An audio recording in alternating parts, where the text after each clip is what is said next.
Have you ever sat in that heavy silence at a family dinner? Here on Bonds and Stories, we retell those moments honest every day, sometimes controversial. Every story is a mirror. Subscribe, join the conversation, and maybe find a little healing. The wind off Narragansett Bay carried the kind of damp chill that slicks the streets and hushes a city. I parked 2 blocks from my grandmother's house because the curb outside hers had been taken by a procession of shiny cars, all tinted windows and chrome badges. The porch light on the Whitcomb cottage burned a soft yellow, the same bulb my grandmother insisted lasted longer if you spoke kindly to it. I stood at the gate for a moment, with my hand around the latch, listening to the gulls and the distant horn of the evening ferry, and then I went in. Inside smelled like orange peel and starch. The pine floors had been scrubbed until the grain glowed. On the hook by the mudroom sat my grandmother's coat, moss green with a once sturdy belt, and buttons she'd replaced herself with mismatched pewter discs. She bought it. She liked to remind me the winter, the furnace betrayed us, and everybody in the house survived by wearing 2 sweaters and boiling potatoes over a camping stove. She'd stuffed the pockets with the practical things that defined her gum wrappers folded into neat squares, a stub of carpenter's pencil, a lavender sachet bound in cheesecloth and tied with kitchen twine. The belt's end had frayed into 2 small tails just where her fingers always worried it. Calder. My Aunt Celia's voice came from the kitchen, bright as a bell you ring too hard. There you are. It's Mara, I said automatically, then let it go. I'd been called her my last name since middle school to most of that branch, as if a nickname could make me tidier, more palatable, less likely to ruin a photograph. They were gathered around the island, my Uncle Leonard with his winter tan and immaculate haircut, Celia in a silk blouse the color of sherbet, my cousins Grant with his cufflinks, and Lena with a glossy bob. Their travel bags, designer leather monogrammed, took up the bench where my grandmother liked to sit and peel apples into ribbons that fell in one long curl. Every surface had the same sheen as their cars. How is she? I asked, though I already knew the answer.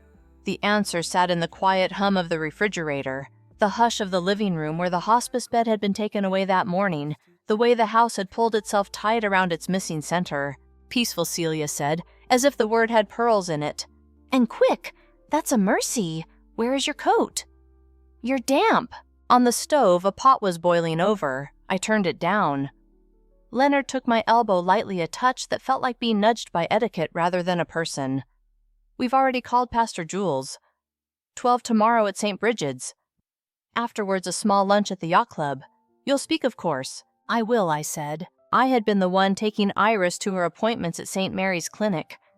I sat with her when Dr. Patel said metastatic, when he said palliative, when he turned a skull and crossbones phrase, no curative intent, into something quiet enough to swallow.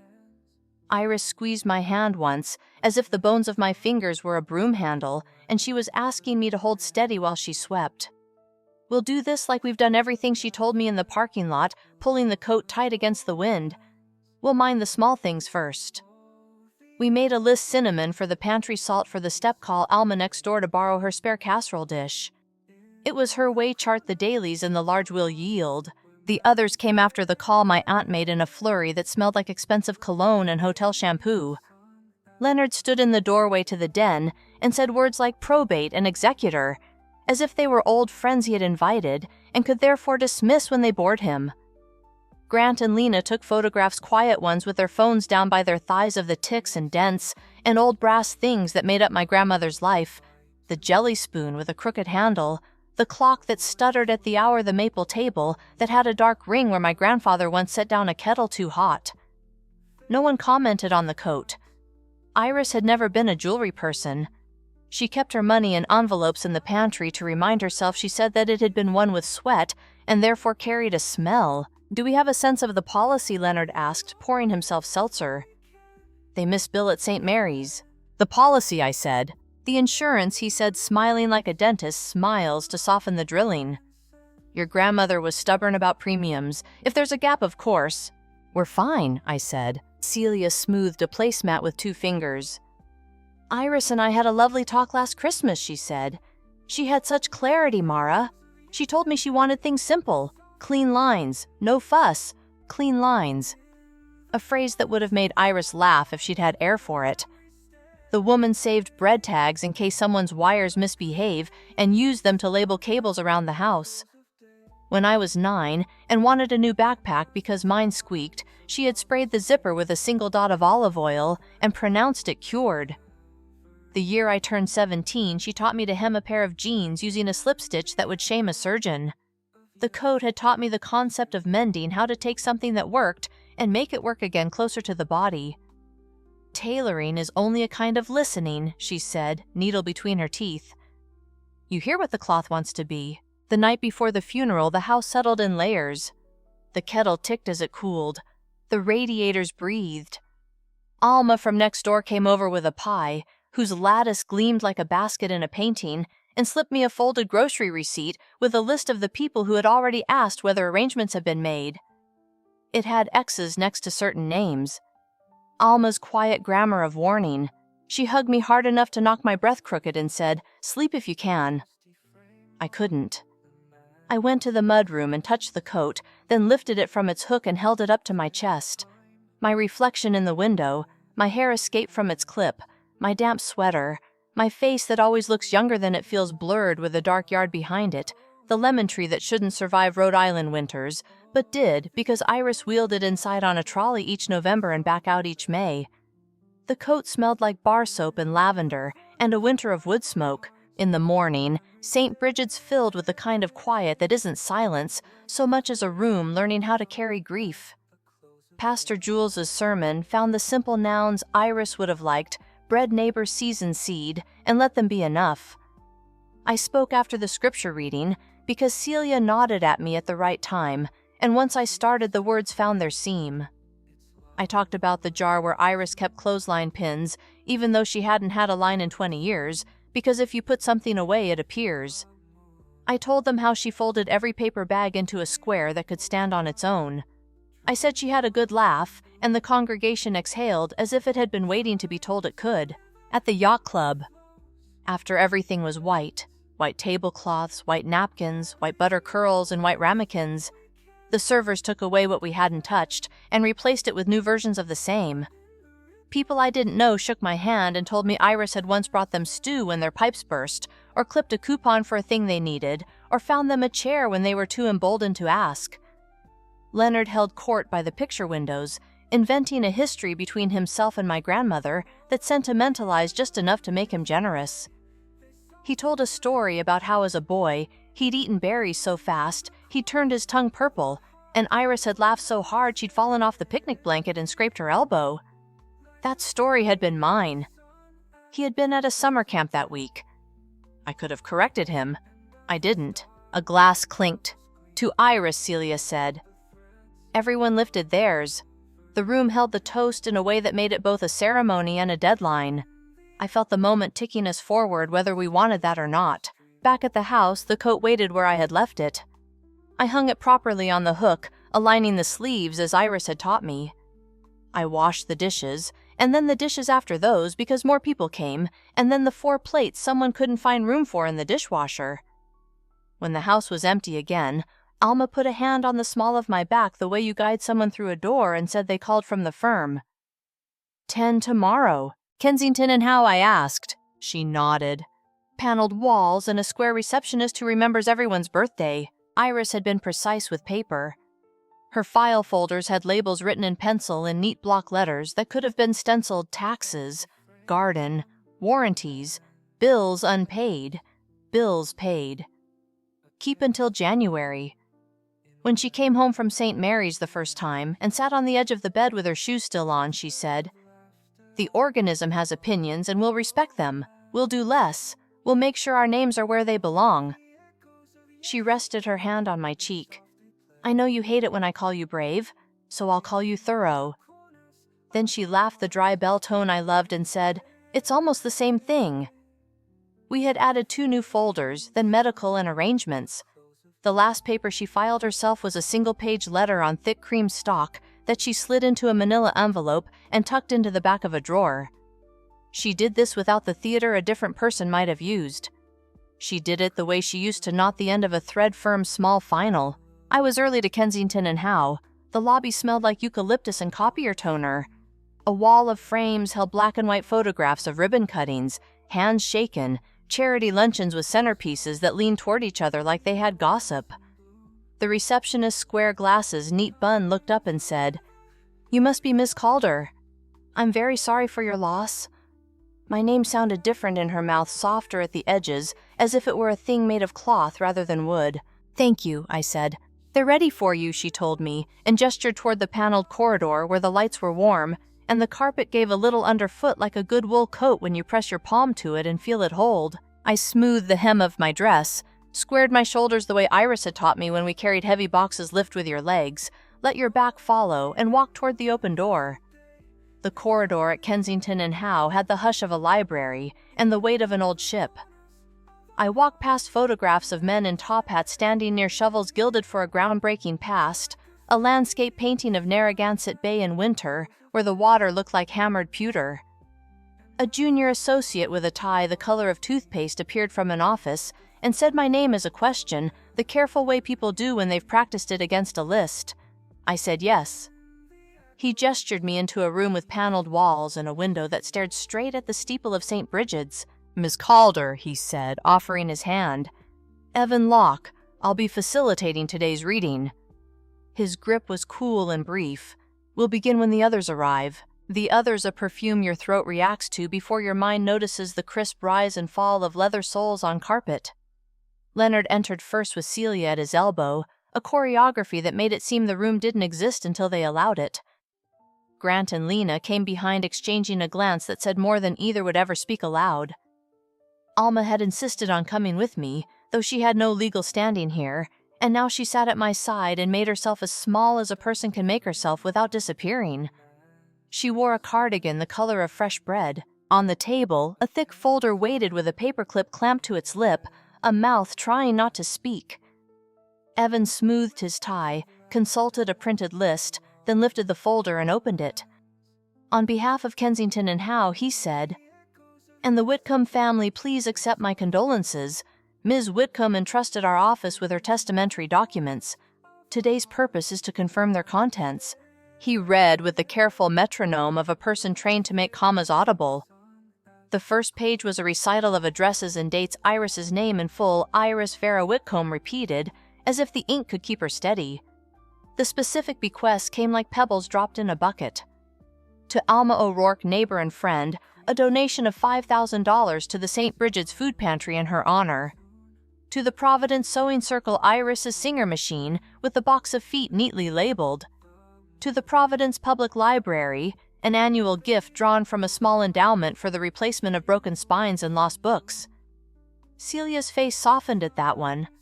Iris had paid her late fees twice while pretending to need change for the bus. Evan turned the page.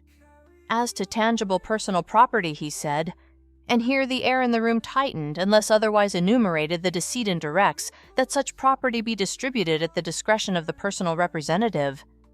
He glanced up, then back down. Regarding real property and investment accounts, decedent's primary residence and associated land, and the entirety of her accounts and securities are to pass in equal shares to Mr. Leonard Whitcomb, and to the children of Mrs. Celia Harrow Grant Harrow and Lena Harrow per Sturpees. Geez. Celia sat up straighter. Leonard crossed one ankle over a knee as if preparing to balance something there without looking. Grant pressed his lips together in a neutral that read in his mouth like satisfaction. The number wasn't spoken. Wills are careful with numbers that can move, but it was in the room anyway. The valuation reports Leonard had pretended not to know about the accounts he'd guessed at by the way Iris paid for her roof repair in cash. And finally, Evan said, turning one more page, whose weight I could hear to Ms. Mara Calder, whom I have known since childhood as Iris's granddaughter and companion in errands, I leave my moss green coat hanging on the mudroom hook with the belt whose end is always a bit unruly. His voice paused very slightly on the word coat, like a foot catching on the lip of a stair. "It has seen me through many winters," he read, "and may it see her through a few." The rustle in the room was a half-smothered laugh, and the quick exhale taken in before a photograph. It was Celia who broke the moment with a bright brittle, "How lovely, as if a coat were a letter pressed into a hand in a hallway, and not a statement made in ink that would outlast all of us." Leonard cleared his throat. "Iris admired your practicality," he said. That's appropriate. I looked at the window where the steeple pointed at a sky the color of old tin. Alma squeezed my knee under the table, and the pressure of her fingers steadied me, the way a railing steadies a person who hasn't realized the stairs are uneven. Evan continued through boilerplate appointment of personal representative waiver of bond powers to sell or retain. He concluded with a sentence that sounded like a door closing softly. These provisions reflect the decedent's wishes, as of the date of execution. No one said the date aloud. I could see it in the margin 4 months ago in a hand not Iris's neat, precise, inevitable. Back in the lobby, someone had arranged a bouquet of lilies, whose scent flared as the elevator doors slid open. Celia wrapped the handle of her handbag twice around her wrist and touched my shoulder in a way that never quite makes contact. "Join us for dinner," she said. "We should mark the day together." "I'm tired," I said, which was true. "Come anyway," Leonard said, and it wasn't a question. We met at the Wharf, a place of whitewashed boards and picture windows, and a menu that made a poem of the word market. The hostess led us to a table near the glass where the bay fanned out like a metal sheet. A family at the next table ate oysters with the reverence people reserve for ceremonies that don't look like ceremonies. When the server poured water, the ice in my glass chimed against the rim like a small startled bell. To Iris, Leonard said, lifting his drink, "A life of good sense." "A life of economy," Celia added, as if thrift were a jewel and not a habit that keeps heat in a room. Grant took a photograph of his plate before he took a bite. "You got the coat," he said to me with a smile that was nearly a smirk. Very on brand. Lena leaned in her bob, swinging the way people lean toward difficult news to look compassionate without committing to anything. "It was Iris's favorite," she said. "You'll think of her every time you put it on." "I think of her when I open the bread box," I said, "and when my radiator clanks, and when I wash a jar twice because once isn't enough." Celia laughed in a trilling flourish. "Nostalgia suits you." The chowder arrived the color of a foggy morning. I could not tell whether it was undersalted or whether my tongue had stopped being a reliable witness. The conversation drifted to renovations. Grant was redoing a bathroom in marble that had to be imported because the domestic stone reads chalky. Leonard discussed taxes as if they were a gentleman he sometimes had lunch with and occasionally reluctantly paid. No one said the number aloud. No one said 12 million, as if the absence of the sound made the fact smaller. When the check came, Leonard placed his hand on it with a gallantry that looked like largesse until you noticed he had used the house account. We stepped into the evening air. Fog had come down that wasn't rain, but made everything wet. In the parking lot, the cars made a neat procession of metal and promise. "We'll handle the logistics," Leonard said. "You don't need to be troubled with paperwork, Mara." "I like paperwork," I said. "That's exactly what I meant," he answered, as if he had handed me a plate. At home, the house received me with the faithful noises. I knew the radiator's shy confession, the kettle's breath. I turned on the mudroom light. The bulb gave off its steady yellow and showed the coat on its hook, the cloth a deepened green in humidity. I closed the door, sat on the stool where Iris used to tie her shoes, as if they were arguments that could be resolved with a bow, and reached for the hem of the coat the way you reach for the edge of a familiar book. Iris had mended the lining twice, once with a slip stitch so perfect it was a rumor, once with a backstitch that showed her patience when her hands had begun to shake. I knew her stitches the way I knew her handwriting, the way you know a voice in a dark room because it says your name and makes it sound like the beginning of a story. I thumbed the seam. There was a segment near the inside pocket where the thread did not sit flush, 3 tiny dimples where the needle had entered at slightly different angles. Most people would not notice. Iris would have. Iris would have taken it out and done it again, then laughed at herself for caring. I kept a small tin on the mudroom shelf with needles and a red tomato pincushion and a pair of silver embroidery scissors that had belonged to my other grandmother Nola, who had loved bright dresses and bingo. I set the scissors on my knee, the blades cool against my skin, and breathed until my hands were as steady as they were going to be. Then gently, I slid the point under the irregular stitches and lifted the thread the way you lift a hair from a sleeve, not to break things, only to liberate them. The seam parted with a sigh I heard mostly because I was listening for it. Behind the lining, the cloth had a texture like a whisper. My fingers found a ridge that didn't belong, the faintest corrugation, as if a leaf had been pressed there and forgotten. I slipped my hand into the space. Paper met skin. I drew out a small envelope made of heavy cream stalk. It had been sealed with wax the color of dried blueberries. The seal had a mark pressed into it, an iris flower notched and ridged, the petals caught mid-splay. In Iris's block letters, the front bore a single word, Mara. There was a weight inside the envelope that was not only paper. Something metal tapped softly against the cardstock when I cupped it in my palm. I sat on the stool with the envelope in my lap, and the coat pooled around me like a small green sea. The mudroom clock clicked its minute hand forward, and the sound ran through the room like a small animal. The envelope fit exactly in the cup of my hand, the way certain objects seem engineered by affection. Iris did not believe in drama. She believed in labels and lists and the way a thread can be made to lie down if you coax it. I remembered her at the kitchen table with the light off, because you can hear a machine better when you don't try to see it. I remembered the winter she darned socks on a darning egg while the power was out telling me, you go around the hole wider than you have to, then you come back smaller. The trick is not to cinch. I sat there and let those memories move through me the way heat moves through a room when a door has been opened between two spaces not equally warm. I set the envelope down on my thigh long enough to lift the coat to my face. The lavender sachet in the pocket had been renewed a month ago. Iris had tied the cheesecloth with kitchen twine and called it a flourish. The scent lifted and settled like someone standing, turning, sitting again. I placed the coat gently back on the hook, aligning its belt so the frayed tails lay one over the other. Then I returned to the stool and balanced the envelope again, its edges square and calm. In the kitchen, I found the letter opener Iris kept in the crock with wooden spoons, a small brass thing shaped like a leaf. It had been my grandfather's, though he never wrote letters. He liked the idea, Iris had said. I walked back to the mudroom and stood in the doorway long enough to watch the coat be only a coat. I sat. I slid the tip of the opener under the flap until the paper lifted inside. The wax gave with a soft, tidy snap. Inside, the edge of a folded page showed itself thick and patient. Something metallic slid forward and touched my fingertip with the cool of a coin forgotten outside in November. The house held still. I breathed once and then again, steady as a person is steady when the thing in their hand is both entirely ordinary and entirely specific. I laid the envelope open on my knee and slid my fingers under the fold. The paper came free, the way cloth does when you've taken the stitches out correctly without resistance, without complaint. I unfolded the page above my lap and lowered my eyes to see the first line Iris had written in her careful square hand.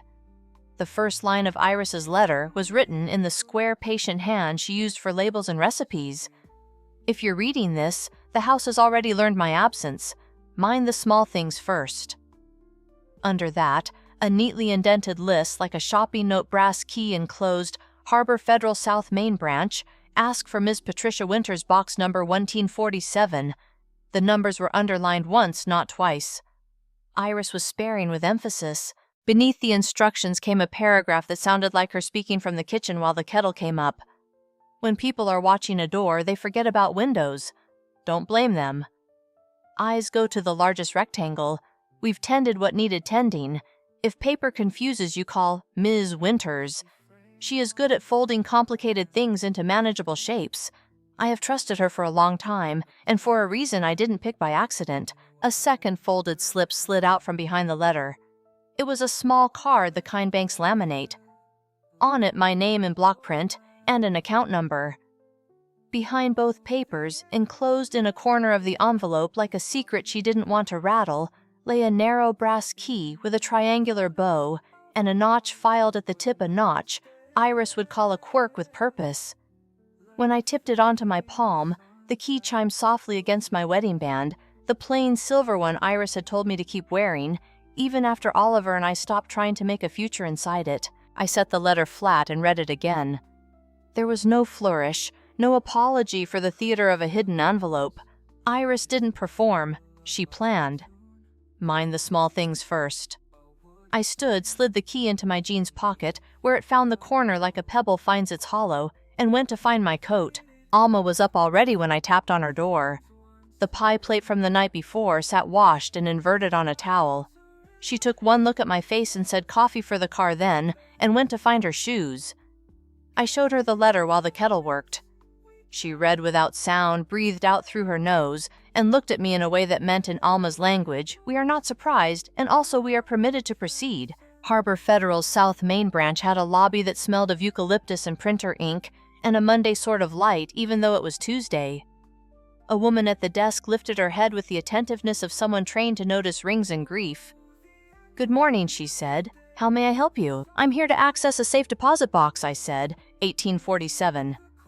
I touched my pocket to make sure the key hadn't evaporated. "Your name," she said, fingers poised above her keyboard. "Mara Calder." Her eyes flicked once across the screen. "One moment," she said, and the professional kindness in her voice stepped a shade deeper. "Ms. Winters will meet you in the vault." Patricia Winters appeared with the brisk grace of someone who had hurried without letting herself run. She was late 50s, maybe 60, with iron gray hair cut to the jaw and a navy suit that fit like good counsel. "Ms. Calder," she said, offering her hand. "Patricia, your grandmother was a pleasure to represent. I'm sorry for your loss." "Thank you," I said. I was tired of saying it and not tired of meaning it, and Alma Patricia added, turning to her with a smile that recognized the town's wiring. "I see you every Easter procession and never say hello because the lilies make me sneeze." Alma laughed softly. "Andros Townsend scored the year you switched to tulips." Patricia's mouth made a surprised, "Oh," a soccer reference landing, where you don't expect one, and then settled into something warmer. "Vault," she said. "Come." Down a corridor, a guard swiped a badge, and the heavy door yielded with a sound that felt like fidelity. The vault smelled faintly of old envelopes, metal dust, and the cool of deep concrete. Patricia led us to a wall of identical locked rectangles, gestured at one in the third row 1847, and held out her palm. The triangle of brass sat in my hand like a bird that had chosen a glove. I slid the key into the lock. The turn was smooth and unshowy. Patricia inserted her master key beside mine. The lock opened with a click, as modest as a good decision. She drew out a long gray box and set it on the table. "I've made a copy of what's inside in case you want to look quickly now and more slowly later," she said. "We'll go at your pace." I lifted the lid. Inside lay 4 stacks of paper bound with narrow linen tape, a small red leather wallet with a press snap, a velvet ring box that had bleached at the edges, and a worn ledger with Whitcomb embossed at the bottom right corner in letters so faint they were nearly memory. A brass luggage tag, the old-fashioned kind, lay beneath the ledger. It read, Whitcomb Marsh Road. The red leather wallet held stock certificates, the old kind, ornate as theater programs, and a sheaf of modern statements. The ledger, when I opened it, smelled like milled flour. Iris's handwriting filled each page in columns, date, instrument, quantity. Dividend received numbers lined up in the clean way that calms a person who organizes drawers when life goes sideways. A paper clipped to the ledger's inside cover was signed on a date that came after the will Evan had read the day prior. Assignment of accounts to the Whitcomb Family Trust. Patricia set a single sheet in front of me, as if setting a cup on a saucer. "This," she said, "is the trust instrument. Your grandmother created it last year, amended this winter.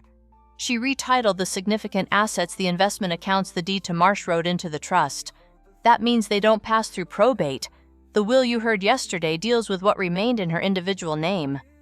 Much of that had been pared down. Marsh Road." I said, touching the brass tag with a fingertip as if it might run. "I thought Leonard." Patricia's eyes were frank, not unkind. "People assume a will carries everything," she said.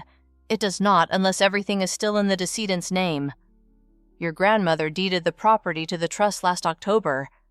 The recording is on file at the registry."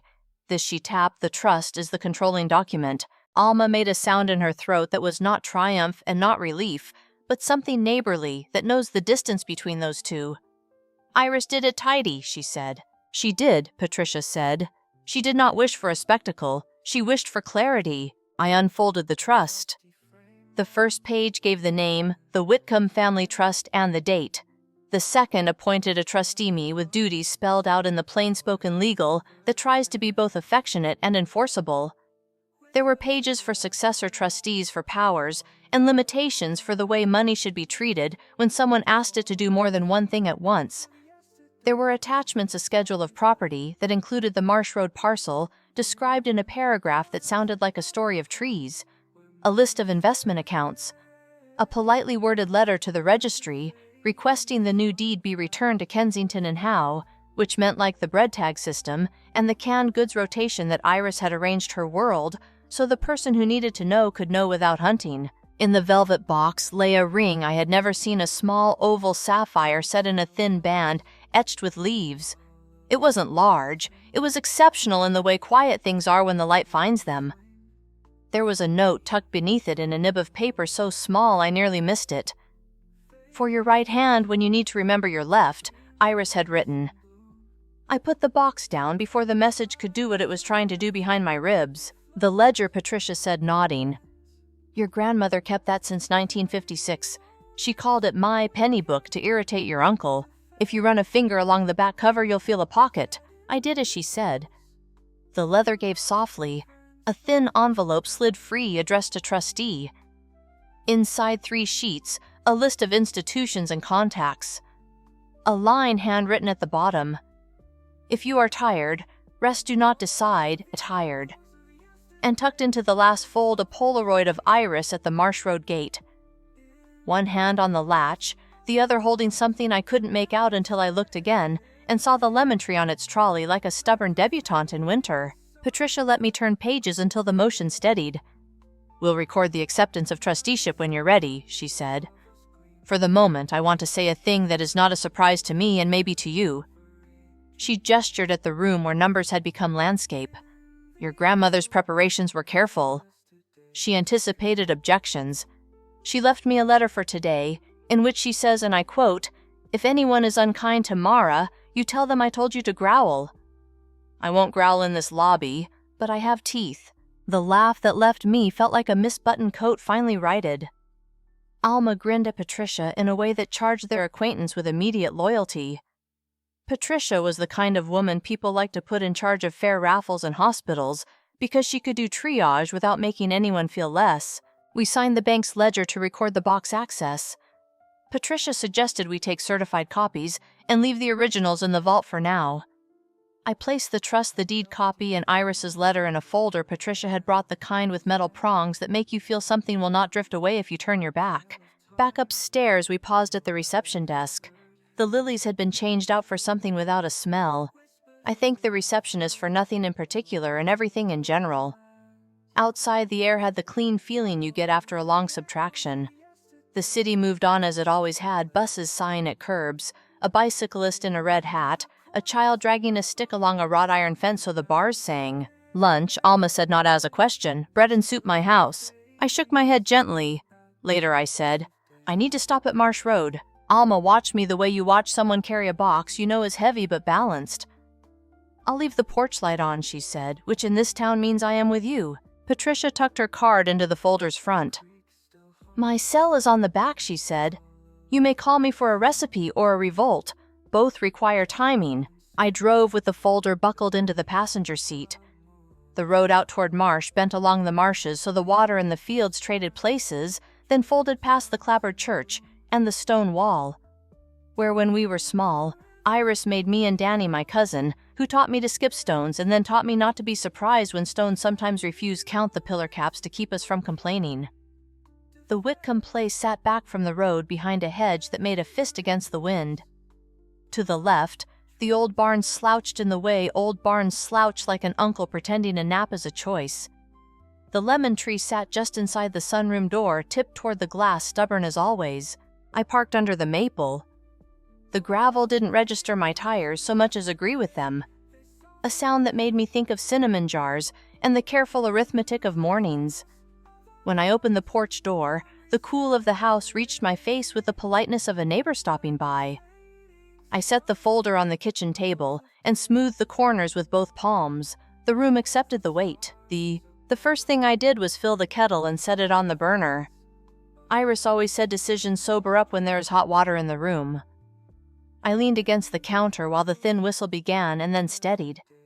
I poured into the teapot and let the leaves darken the water. Then I carried a mug to the mudroom and stood in the doorway where the coat hung with the quiet dignity of things that don't have to argue for themselves. In the side pocket, her lavender sachet had gone faint, more cloth than scent. I tied a new one with kitchen twine and tucked it in the way Iris would have liked small knots ends trimmed.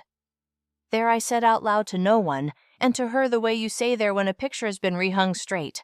Back in the kitchen, I opened the folder and took out the deed copy. It named the Whitcomb Family Trust as owner of the Marsh Road parcel and described the land in a paragraph of bearings and stones that, if you squinted at the vocabulary, told a story. The boundary heading east, 42 degrees to the river, then south by a line of 3 old oaks, then west to the road by a stake set in 1929 by a man named Elias Boone.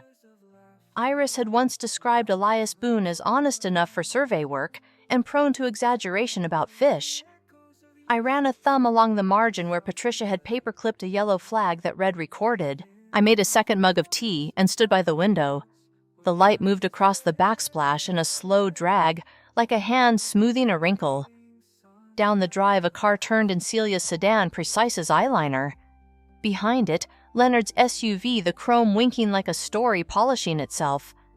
They had the look of people who had decided the day's script and meant to get through it without rehearsal. I set my mug on a coaster because I have been taught to mind surfaces and because Iris's table has earned care.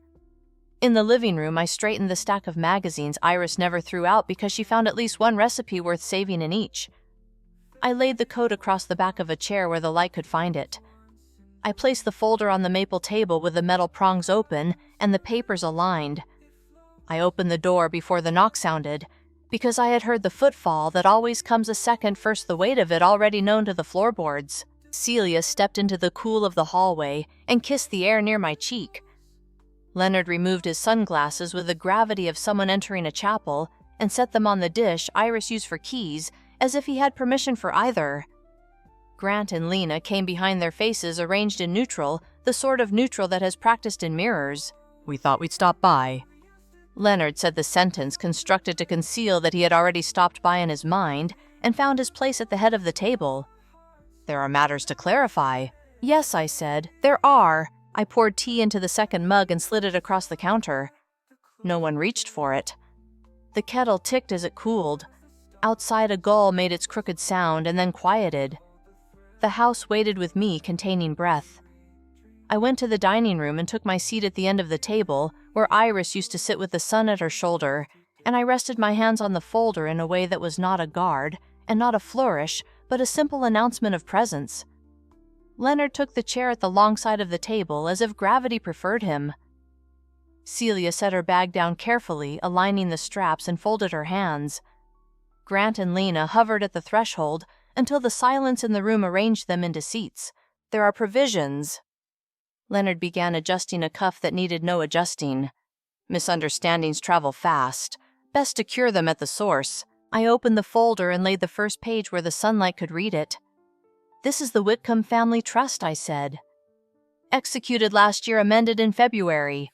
The deed to Marsh Road is title to the trust. Recorded here." I slid the certified copy forward so the clerk's stamp caught the light. Celia's eyes moved the way a dancer's do when she marks a step without committing her feet. "But the will dealt with what remained in her name," I said. "Most significant assets were retitled before that. The lawyer of record is Patricia Winters." I tapped the signature line, simple and tidy as a seam. Grant leaned back, performing ease, convenient. Lena's gaze touched the page, and then the coat draped over the chair, and for a breath I watched her, looking for a different angle and deciding not to invent one. "Iris had her reasons," she said quietly. Leonard placed 2 fingers on the table as if preparing to tap out a tune. "Undue influence will be alleged," he said, voice polite, the way a knife can be polite. "She was ill." "You were around. Optics Mara." "Iris met alone with counsel," I answered. "The trust includes a capacity letter from Dr. Shu. She scheduled that herself." I unfolded the single-page attestation, the neat signature, the date that landed after the winter, but before the daffodils. There's also an affidavit of independent advice. Celia exhaled, not a sigh exactly, something smaller. "She told me at Christmas she wanted clean lines," she murmured, as if trying the phrase again for meaning, and finding it had edges she hadn't noticed. "We will contest," Leonard said. "You can file whatever you like," a voice said from the doorway, calm as a level. Patricia stepped inside with the assurance of someone invited by the facts. She set her briefcase on a chair, and nodded to each face as if remembering their names from a school directory. But the record is orderly, the deeds recorded, the bank accounts are in trust title. The will you heard yesterday pours over to the trust by design. You'll spend money and time to learn what I've just told you for free. Grant's smile tightened. And you are counsel to the trust, Patricia said. Ms. Whitcomb engaged me years ago. She left me a letter authorizing candor. Leonard's fingers went still. We weren't notified of a trust. Trusts aren't announced at parades, Patricia said. They're recorded at registries. Do you want copies now or by courier? Lena tilted her head, studying Patricia, the way a person studies a finished garment to understand what held it together. Why hide it in a coat, she asked me, not accusing, genuinely curious. I glanced at the chair back where the moss green hung like a field after rain. She called it keeping the thread with the cloth, I said. Paper with paper is easy to lose. Paper with a thing you touch harder to misplace. Celia's mouth softened the memory of kitchens, maybe, of Iris's labels and jars. She would say that she said, and her fingers smoothed an imaginary wrinkle from the table. Leonard cleared his throat into authority. Even assuming the instrument holds the equities are poor. Family custom isn't a legal category. Patricia said, polite as a closed door. Ms. Whitcomb made gifts in the will as she chose. She made different choices in the trust. She retained the right to do so. She did so with capacity. I am speaking simply because the facts are simple. Grant looked at me like a man rehearsing lines he'd hoped not to need. We took care of her, he said. We visited. She kept your postcards on the fridge, I said. She read them out loud and guessed which hotel bar you wrote from by how the ice had melted into your pen. I kept my voice even. She didn't begrudge you flights. She just packed her own lunches. Silence gathered in the room, the careful kind where something is finishing, deciding what it has been for a while. Outside, the gull returned to the roofline and made its harsh note like tearing paper, and then went quiet again. Patricia slid a short stack of papers across to Leonard. Notices, she said. Standard. You're entitled to accountings. You'll receive them. The trust directs modest donations in your honor to the library and the food pantry. Ms. Whitcomb said you prefer that to fruit baskets. Celia let out a sound that was almost laugh and almost sob. She is impossible, even from a desk, she said softly, then corrected herself was. Grant pushed his chair back an inch, and then forward again, a movement that revealed the energy he couldn't place. He glanced toward the coat one more time as if trying to arrange a better story and finding the cloth uninterested in fiction. We'll see you in court, he said, but the sentence carried less force than he hoped. He stood. Lena rose too, but she didn't turn. She taught me to blind stitch, she said, looking at the coat. Mine always shows. She met my eyes and held them. If you need boxes carried to the attic, call me. It was the smallest offer and the truest. Celia touched the back of my hand, the lightest possible contact that still counts. Your eulogy was right, she said. Her laugh. Her voice caught on the last word and then steadied. Take care of the lemon tree. She worried about it. I will, I said. Leonard gathered his sunglasses from the dish with a motion so controlled it was nearly stillness. We have counsel, he said to Patricia. I look forward to their letters, she said, which in Patricia's mouth is not a threat, and not an invitation, but a calendar entry. She moved aside so they could pass. The door closed behind them with a sound that belonged to the house long before any of us learned it. The quiet that followed wasn't an absence. It was the architecture taking its shape again. Patricia stood a moment, hand on the chair back, then sent me a look that said standing is also a task, and sat. We'll file the trustee acceptance this afternoon, she said, matter of fact. No rush on visitors' copies unless they demand them with deadlines. If letters arrive, I'll answer. She lifted her briefcase. And if someone speaks to you as if you were a door instead of a person, call me and hand me the hinge. I smiled before I meant to, thank you. She paused in the hall, glanced at the coat, and nodded at it like an old neighbor. Good choice of hiding place, she said and left. Alma came 10 minutes later with a thermos and a small bag of rolls she pretended had fallen out of the sky. She took in the room with one practiced sweep and set the thermos on the table as if pacifying a stubborn appliance. Do I need to sharpen my tongue? She asked. Patricia sharpened hers, I said. No blood. Alma poured tea into 2 mugs, one chipped, one not. She sipped, closed her eyes, as if confirming the liquid was in fact tea, and then nodded at the folder. "Paper sits better with pastry," she said, passing me a roll. We ate standing at the counter, the way you do when ceremony would complicate hunger. When she left, the house resumed its slow speech, the kettle softening the clock, giving back its seconds, the faint scuff of a branch against the sunroom glass. I carried the coat to the mudroom and slipped my arms into it. The weight settled across my shoulders with the particular kindness of wool that knows your proportions. The belt ends brushed their frayed tails, catching each other. I tied them, and the knot sat true on the first try. On the sun porch, the lemon tree lifted its glossy leaves toward the window. I watered it until the soil was dark again. In the kitchen, I labeled a new jar lavender and placed it beside the cinnamon, lining their edges with the counter's seam, because that is what Iris would have done, and because the line pleases me. The afternoon light shifted one square along the floorboards, a quiet migration. I opened a window. Air moved through the rooms in a careful loop, carrying with it the mild salt of the bay and the faint echo of a church bell from town. In the mudroom, I straightened the hook only half a turn, just enough to true it, and hung the coat where it belonged. The house held the adjustment the way cloth holds a stitch taken correctly without fuss, exactly enough. I stood in the doorway a moment longer, listening to the ordinary sounds that keep a place awake, then went to put the kettle on again. Thank you so much for listening to today's story. If this story resonated with you or made you reflect, I'd love to hear your thoughts, so feel free to share them in the comments below. And don't forget to like, subscribe, and hit the notification bell so you won't miss the next story. I'll see you next time as we continue exploring more journeys and lessons together.